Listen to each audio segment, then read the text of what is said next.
Значи, като чуем думата психология, първата асоциация обикновено е, модерни лаборатории, нали?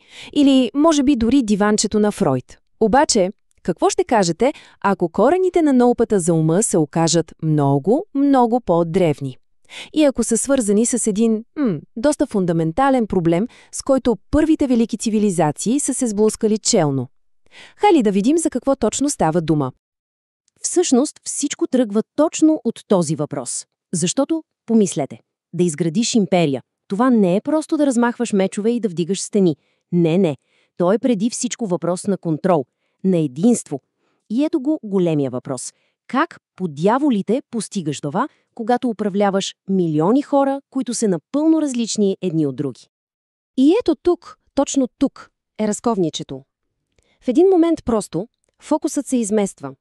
Вече не е достатъчно само да завладееш земя. Истинското предизвикателство е да накараш тези хора, тези напълно различни народи, да се чувстват част от едно цяло. Да ги асимилираш.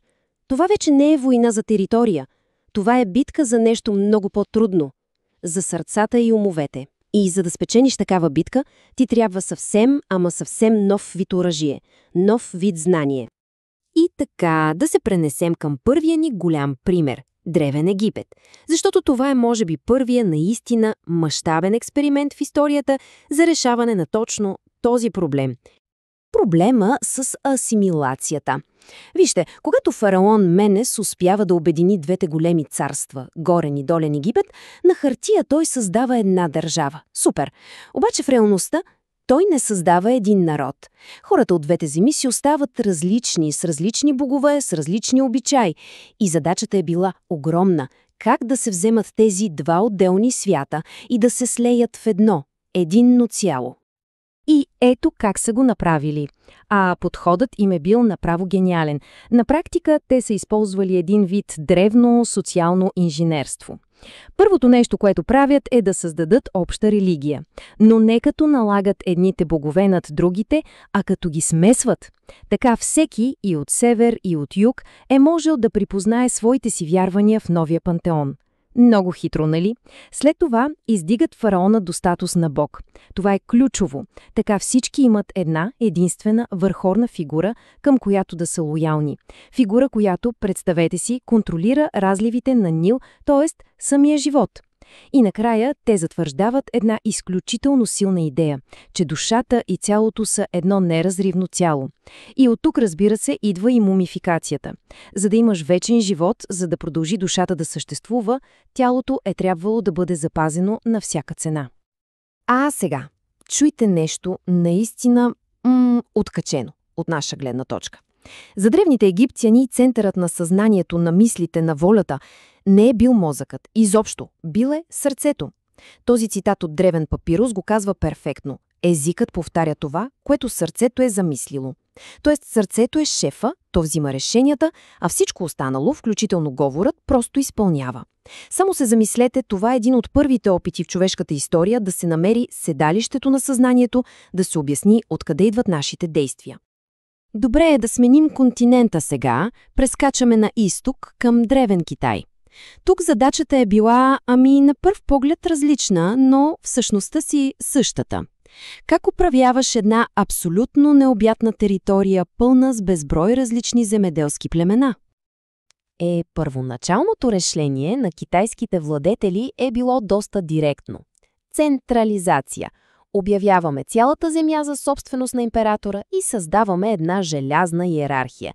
Император, под него чиновници, под тях военни и така нататък.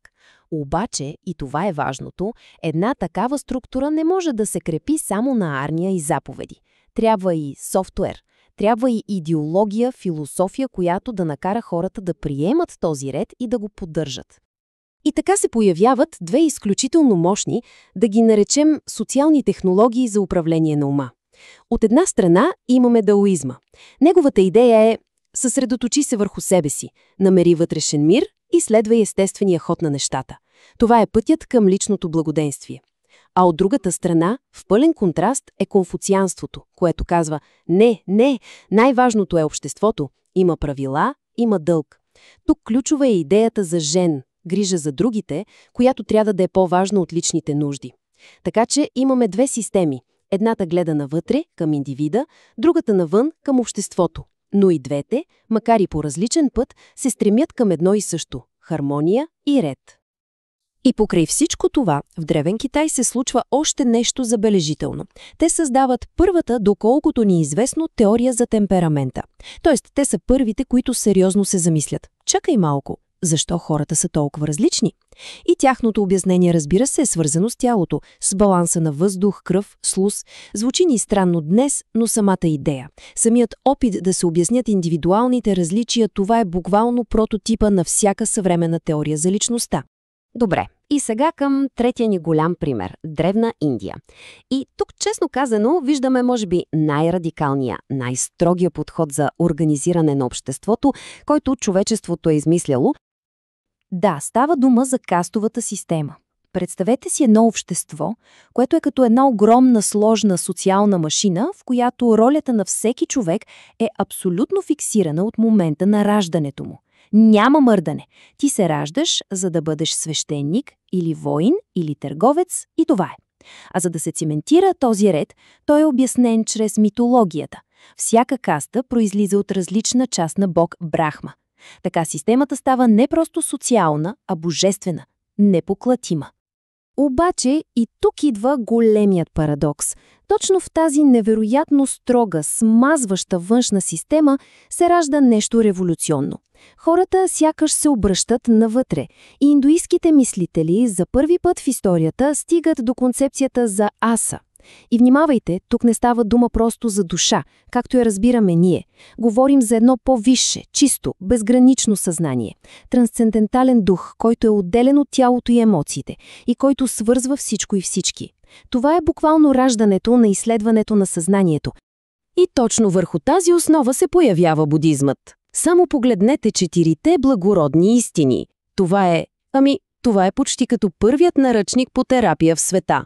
Логиката е желязна. Първо, признай проблема. Да, в живота има страдание. Второ, намери причината. Тя е в нашите безкрайни желания. Трето, осъзнай, че има решение. Страданието може да бъде прекратено. И четвърто, ето ти пътя, ето ти стъпките, които да следваш. Това е абсолютно завършена система за постигане на психично благополучие. Първата в историята. И така, като дръпнем чертата, какво виждаме? Как всички тези древни идеи, които, нека не забравяме, са се родили от чисто практичната нужда да се управляват империи, как те оформят нашето разбиране за ума днес? Виждаме, че всяка от тези велики цивилизации е посяла по едно различно, но изключително важно семе. Египет ни даде идеята за връзката ум-тяло, нещо, за което говорим постоянно и днес. Китай от своя страна се фокусира върху социалното поведение, върху това как да живеем заедно в хармония. А Индия отвори вратата към вътрешния космос, към дълбокото изследване на съзнанието и аса. И това ни води до финалният, може би най-важен въпрос. Всички тези идеи не са се родили в някой университетски кабинет, нали? Те са били инструменти.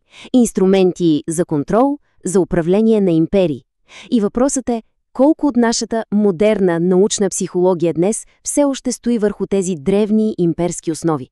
Колко от начина, по който мислим за себе си, е всъщност наследство от един свят, който е искал не да ни освободи, а да ни организира?